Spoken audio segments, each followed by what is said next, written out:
On today's episode of the Locked On Florida Panthers podcast, we're going to discuss a little bit of what Tuesday's loss to the Nashville Predators has done with the Panthers coming into practice yesterday. A little more talk about Owen Tippett and the mental aspect of trade rumors and being sent down. And we're also going to preview tonight's matchup for the third and final time the Florida Panthers facing off against the Columbus Blue Jackets, all on today's episode of the Locked On Florida Panthers podcast.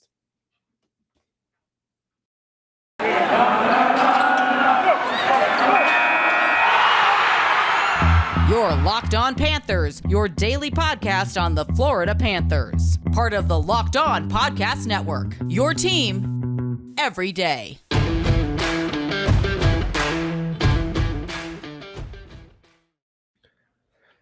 And welcome into this Thursday, February 24th edition of the Locked On Florida Panthers podcast, part of the Locked On Podcast Network, where it's your team every day. Thank you for making the Locked On Florida Panthers podcast your first listen of the day. My name is Armando Velez. I'm from PantherParkway.com. You can follow me on Twitter at Monoman12. You can follow the show account on Twitter at LO_FLA Panthers. You could also follow the national show, Locked On NHL, and the Crosscheck NHL show with Andrew Berkshire and Mary Clark, who will be covering all the regular season activities around the National Hockey League. So, the Florida Panthers returned to practice on Wednesday at FLA Live Arena, just a day after taking that 6-4 defeat against the Nashville Predators. And there was kind of a little bit of a different vibe going into practice, where Andrew Burnett spoke a lot about how the players are keeping each other accountable. They came in with a little bit of extra juice coming into Wednesday's practice. And with how losses haven't come by the Panthers' way as often this season as in seasons past, for me, it's a little bit of strange territory now when this team does lose.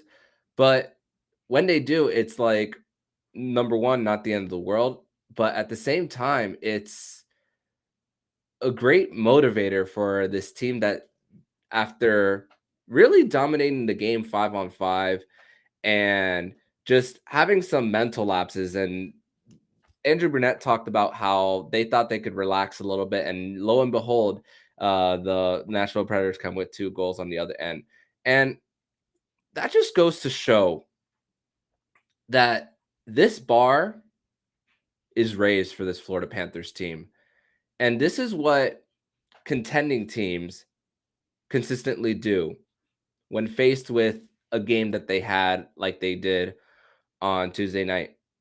The Panthers all season have only lost 8 times by multiple goals. That's incredible. That doesn't, to the fact that even when they do lose, I mean, total losses, if you include overtime and regulation losses, is a total of 16.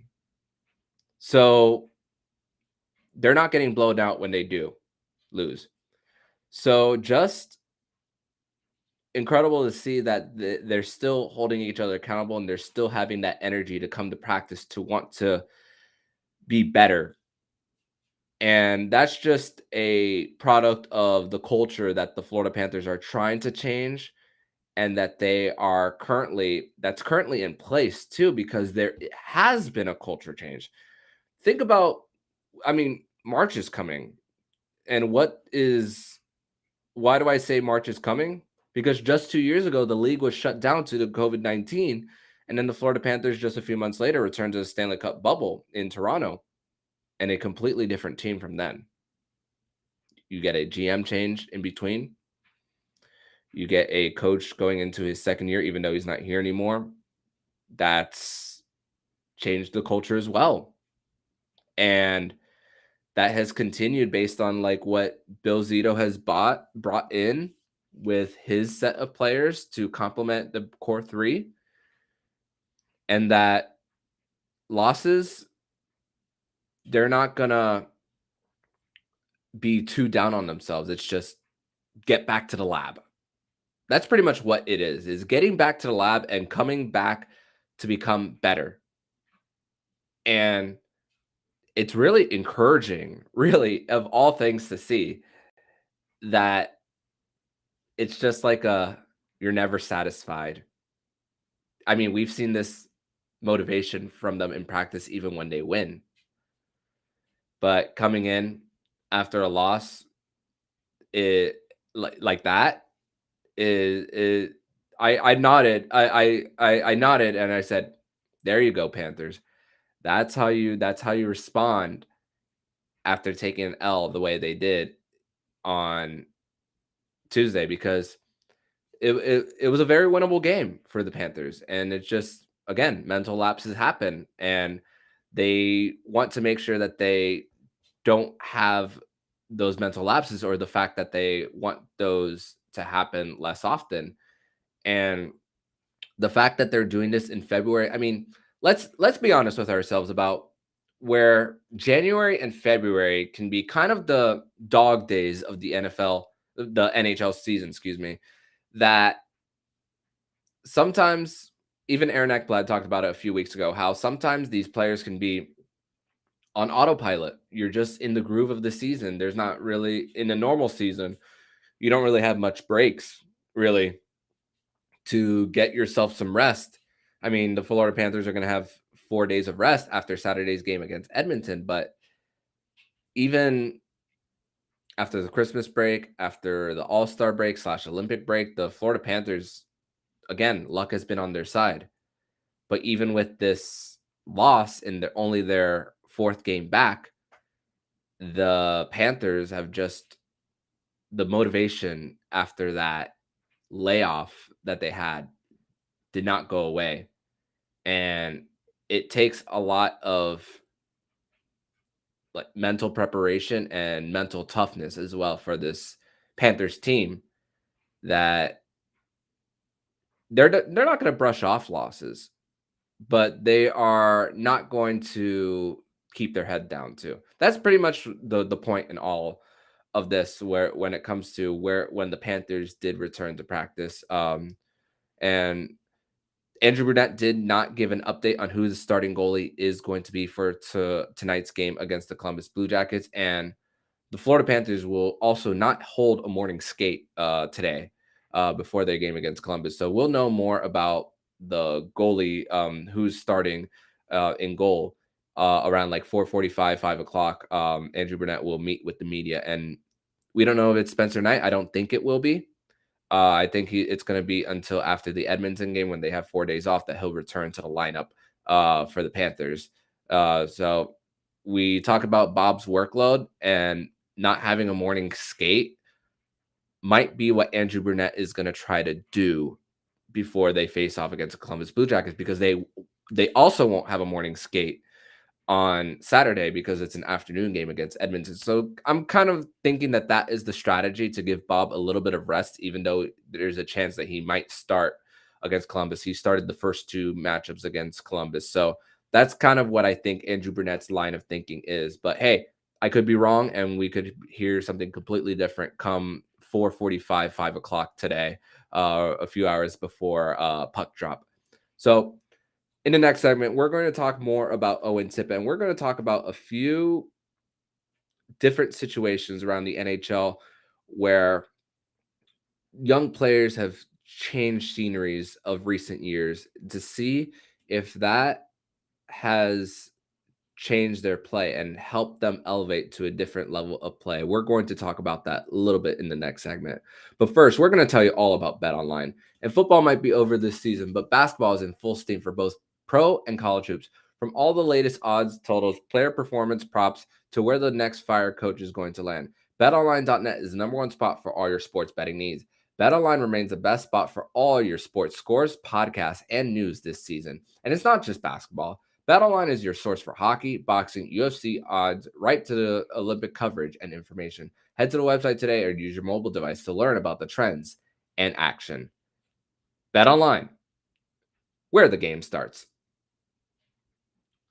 Continuing this conversation on the Locked On Florida Panthers podcast, And thank you for making the Locked On Florida Panthers podcast your first listen today. And for your next listen today, check out the Locked On Now podcast. It's nightly recaps of every NHL game with analysis from our local experts. It's free and available wherever you get podcasts. So, Owen Tippett is a little bit of a, I don't know what the right word is for it. I'm going to say sore subject, but maybe that's the wrong use of words. Maybe later I'll find better words for describing what has gone on with Owen Tippett the last few months, and even going back to last year, the former top 10th overall pick from the 2017 NHL entry draft. And when you think about the human side of things and the mental aspect of things, being drafted by the NHL or any sports league is special. It's very special knowing that you're drafted. Going inside the top 10, knowing that you are the best of the best in your class or projected to be, is a very special honor that a team wants to select you coming into their franchise to possibly change the direction of it. I mean, it hasn't worked out for Owen Tippett to this point in time. It hasn't. And the Florida Panthers are going to make some type of trade. Again, he's in a lose-lose right now, with not playing and increasing his trade value. And when he is out there for the Panthers, he's not doing anything to help his case as well. So again, the Florida Panthers right now, their business is and their line of thinking is trying to win. And they think that anyone who's going to hold them back from that is not going to be a part of this lineup. And this is kind of where I see the human side of it. And Owen Tippett is likely feeling down on his flight to AHL Charlotte. Jacob Winans, when he joined the episode yesterday, talked about how he's too good for the AHL. I mean, small sample size, 2 games, 4 points in 2 of those games. And even the year before in Springfield, when he played for the Thunderbirds, 40 points in 46 games. So Owen Tippett has kind of graduated from that. But just knowing that he's not really being a fit in this part of the NHL and on this team, I know there's a fit somewhere else. And I'm cheering for the kid. And I want to talk about a little bit about top picks that have changed situations to see if they have become better as a result of it. We talk about Lias Andersson, a number 7 overall pick from the New York Rangers, now on the LA Kings, up and down with the New York Rangers in the SHL, AHL, and average a point per game in the World Juniors for Sweden, but then not a great start for his New York Rangers career. 6 points in 42 games in 2019, and my handwriting's bad right here, so I think I'm reading 11 points in 17 games. I might have written that incorrectly when I took notes, but my handwriting's really bad. But got traded to LA Kings, and the numbers and the production for him wasn't that much better for him. So change of scenery for Lias Andersson, and it's not looking to be better for him. Another situation were 2 players in the same exact draft. Cody Glass, originally drafted by the Vegas Golden Knights, and Nolan Patrick, originally drafted by the Philadelphia Flyers. And let's talk about how different variables calls for different reasons why players don't work out. Nolan Patrick's situation, he was on LTIR twice throughout his young career, and right now he has 6 points in 18 games for the Vegas Golden Knights. Cody Glass, on the other hand, he's got traded to the Nashville Predators in a 3-way trade with Philadelphia and Vegas, which sent Ryan Ellis to Philly, Nolan Patrick to Vegas, and Cody Glass to Nashville. And in 42 games for Milwaukee, Cody Glass has 39 points. So he's in a better situation. Nick Suzuki was an original draft pick for the Vegas Golden Knights traded to Montreal as part of the Max Pacioretty deal. 112 points in 178 games as of this morning, but now after checking the NHL scores today, he already has 2 goals. So, and earned himself a great contract extension for Nick Suzuki. And also, let's talk about a little bit coaching as well. Like Owen Tippett really benefited from Coach Quenneville being here, and just our division rivals to north of the border, Montreal, Marty St. Louis coming to the mix. There was a little skepticism Marty St. Louis coming into Montreal to coach the Canadians. I mean, Cole Caulfield looked up to him, but he was coaching Pee Wee right before taking the job in Montreal. And now Cole Caulfield has elevated his game too.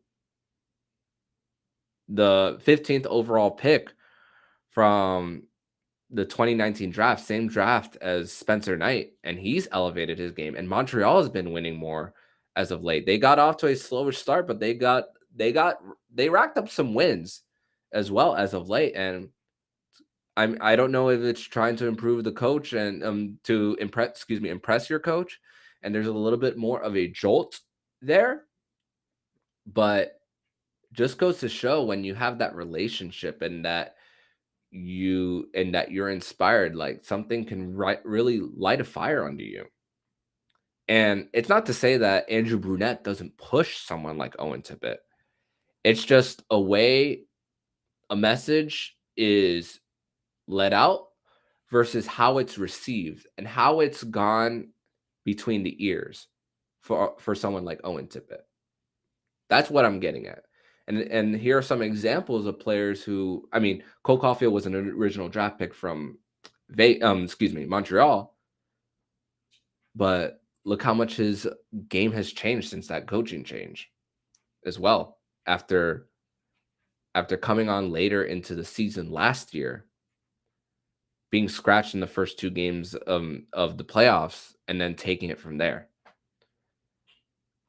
Eric Brandstrom, or another original draft pick from the Vegas Golden Knights, flipped to Ottawa for Mark Stone, and he looks to be in a better situation personally for him.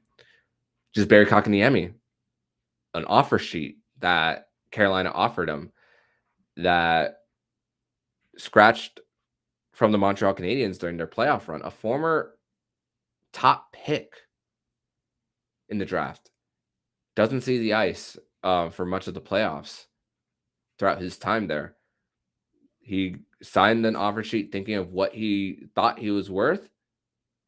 Montreal's taking the picks, and it looks to be beneficial for the other side. I don't know if Kotkaniemi is going to be re-signed in Carolina after the offer sheet, but he's in a better situation and more trusted. I mean, Rod Brind'Amour's now been there for a little bit, and he's playing on that bottom six in a bottom six role for Carolina. But look at the balance. You have a mix of homegrown players, a few players that you trade for. You put Freddie Anderson in a better situation, not as much pressure in Toronto, and you put Kotkaniemi in a place that he feels appreciated in, and that it elevates somebody's game. And that's what I think that Owen Tippett, that could happen for Owen Tippett. And if he gets traded, let's say he gets traded to a team that is not going to make the playoffs.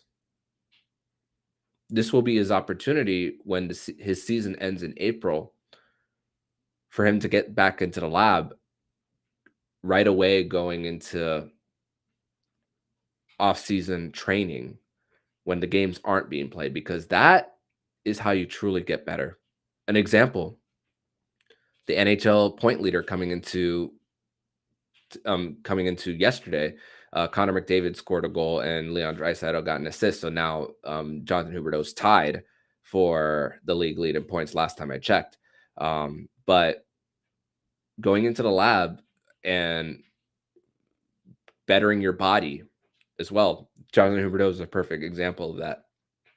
Will Owen Tippett go into the lab and do those same things on his new team? when he get and improve on that. And that new team will have his RFA rights, so they'll be able to see over a longer period of time.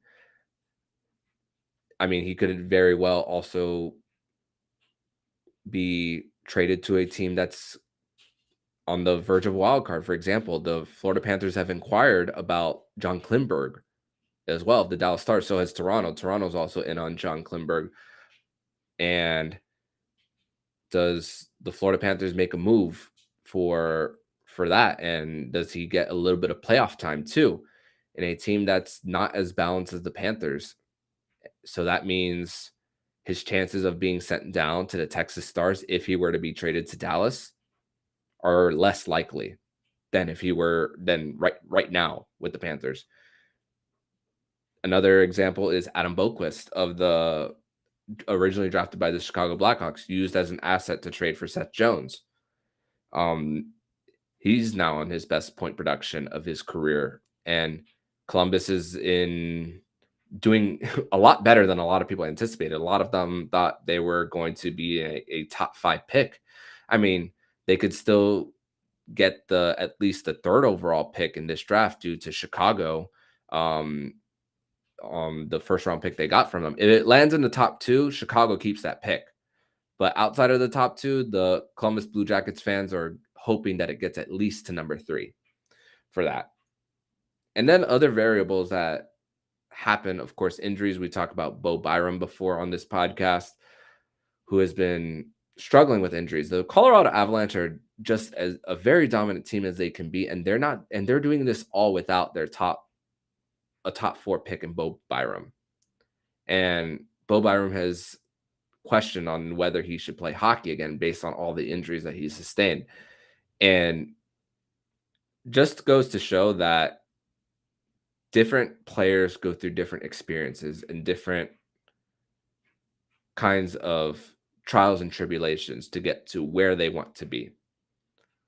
Of course, we don't know everything that's going on behind the scenes, of course, but hopefully for Owen Tippett, with this assignment to Charlotte, again, like Jacob said yesterday, he's too good for the AHL right now. And I hope that next time that there's a Charlotte Checkers game, that he's on that same point production. And I'll have a big smile on my face knowing that he's performing well on that level, and that someone will try to take a waiver on him. Not go on waivers, but someone will try to take him on their team to try to say, we're going to unleash this kid. And I really do hope that it's on the Panthers, but as of right now, it doesn't look like it's going to be. So I'm cheering for him, and I hope that eventually, if he does get traded, that every time I see him score or I see him do something well, that is like, good for him. He found himself in a better situation. I talked with Jess Belmosto of Locked On Calgary Flames, and she's happy that Sam Bennett is in a better situation. And look at the Calgary Flames, the best team coming out of the All-Star break record-wise. And Bennett's in a better situation, and the Calgary Flames overall. So that was a trade that's looking like it's the better. It benefited both sides of it. And long-term, we're going to have to see, because, I mean, the Calgary Flames do have to try to re-sign Matthew Tkachuk and Johnny Gaudreau. But right now it's looking good for Calgary, and right now it's looking good for Florida. And it could look good for a possible Owen Tippett trade, which, if he does go, if he's not on the team anymore after the trade deadline, then cheers to him and cheers to his success coming down the road. The next segment, we're going to talk more about tonight's matchup against the Columbus Blue Jackets, as the Columbus Blue Jackets have won 6 of their last 7 games coming out of the All-Star break. We're going to preview that on the next segment on Locked On Panthers. Continuing this conversation on Locked On Panthers on tonight's game against the Columbus Blue Jackets. So the last 2 matchups have been a lot of fun. That's putting it nicely. Scoring 9 the first time, scoring 8 the other time on the road. I mean, memorable games for the Panthers. I mean, Mackenzie Weegar getting 4 points in the first matchup, Ekblad getting 3. The second time around, the Florida Panthers, they, as weird as that game was, I mean, the Blue Jackets having it to 5-4 at one point, and then the Florida Panthers carrying it away. Marchment gets 6 points, Reinhart gets a hat trick, and Lundell gets 5 assists in that one. That third line was just firing on all cylinders. This is the final time that they're going to be facing against each other this season in Sunrise, Florida. This will be the third and final time they face. But Columbus has been, I looked their record before looking into some of the numbers, and 6 of their last 7 games, they have come victorious since the All-Star break. Second best record in the NHL, right behind Calgary, who we mentioned in the last segment. Third best goals per game in that one, behind Calgary and who else? The Florida Panthers. That's the other team that they're behind. But goals against for this Columbus Blue Jackets team, since the All-Star break, they're 19th in 3.43, but they're still winning. But they're giving up so many goals in between. A lot of high-scoring affairs for this Columbus Blue Jackets team. I mean, Patrick Laine has been just incredible. 14 points in their last 7. Boone Jenner as well. 3 goals and 7 assists, 10 points. Zach Werenski, 2 points, 2 goals and 6 assists. And Jacob Voracek, after being on the Philadelphia Flyers for 10 years, returning to Columbus, leading the way not leading the way, excuse me, but getting a point per game in that span. And Patrick Laine's shooting percentage, 33.3% in that span, on 8 goals on 24 shots. It's not sustainable. It's not a long-term, you can't sustain that long-term, but Patrick Laine is finding a better fit in Columbus after everything that went on last season in Columbus, all the drama. Now we don't hear anything out of there. And Elvis Merzlikins, in this span, 4-1-0, 890 save percentage, and 3.6 goals against average. And Korpisalo is on injured reserve for the Columbus Blue Jackets, but his backup, JF Berube, 2-0-0, 923 save percentage, and a goals against average just under 3. So they're still letting in a lot of goals, but they're scoring a lot, and that's what's really helping the Columbus Blue Jackets get on sort of a track to try to get to the wild card, right behind Boston. But it's a great run that they're on. I don't know if it'll be enough for them to make the playoffs, but they are really making it more interesting, as many people, fans, people who cover teams like myself, have all said one thing in common, is that the 8 playoff teams right now in the East are the 8 teams, but not so fast. The Columbus Blue Jackets might have something to say about it. But the 6-1-0 record for Columbus is a little bit of fool's gold in a way, with all the goals against that they have. And you know how this Florida Panthers team can just score in bunches the way they do. Is what the Florida Panthers need to do, most importantly in this game, is to stay out of the damn box.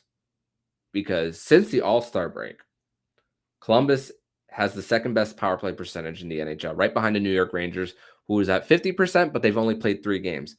The Columbus Blue Jackets have played 7, so that number might be a little skewed when it comes to the Rangers at 50%, but still a great number for New York to be in coming out of the break.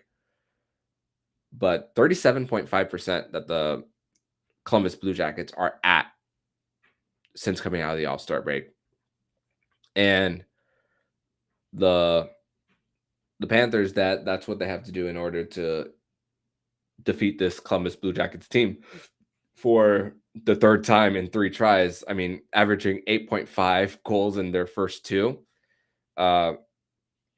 the Florida Panthers coming into this game, knowing what they did in their first two, they're going to be kind of ready. And the fact that this game is coming after a loss at home, only their fourth of the season, and knowing that this is a team that they just not only beat, but beat down on two occasions, I believe they're really going to be ready for this. And that Joey Gansey of the Hockey Writers said, if you're a betting person, take the over on this one. So, with the high scoring affair that this is anticipated to be, if you're a betting person, take the over. And I mean, I'm podcasting for Locked On, so I guess use BetOnline as your source for taking the over for this game. So go make yourself some money on this one, as the Florida Panthers will be taking on the Columbus Blue Jackets Thursday night, 7 p.m. and ESPN Plus / Hulu exclusive on this one. So that's the way that you could access this game. And for Friday's episode of the Locked On Florida Panthers podcast, we'll be bringing in our second guest co-host. We had a theme on Wednesday of Winans Wednesday, and we're going to have a guest co-host on Friday. We, of course, like I said on Wednesday, I'm going to wait until that episode drops so you guys know who that guest co-host is going to be as a surprise. But it's going to be fun. This is a new, different, I like to say, era of Locked On Panthers, where as the playoffs are starting to approach, that we have some different opinions coming on the show that are outside of mine, that we get to bounce back and forth and talk about more things related to this hockey team that's really ready to just get into the playoffs and hopefully make a run. So excited for Friday's episode to recap Thursday's game and, of course, to look at Saturday's game. But, of course, let's get Thursday out of the way first and hope that the Florida Panthers bounce back after taking a loss on Tuesday at home against Nashville. So if you like what you're hearing, please subscribe to the podcast so you'll be notified every single time the Locked On Florida Panthers podcast jumps into your podcast feed. Make sure to subscribe to Locked On NHL and the Crosscheck NHL shows. Andrew Berkshire and Mary Clark will be covering all the regular season activities around the National Hockey League. Thank you for making the Locked On Florida Panthers podcast your first listen today. And for your second listen today, make sure to listen to today's episode of Locked On Fantasy Hockey. Host Steele Roden and Flip Livingstone help you become the expert of your fantasy league. It's free and available wherever you get podcasts. So I'm Armando Velez, signing off. And you've been listening to Locked On Florida Panthers podcast, part of the Locked On Podcast Network. We're your team every day.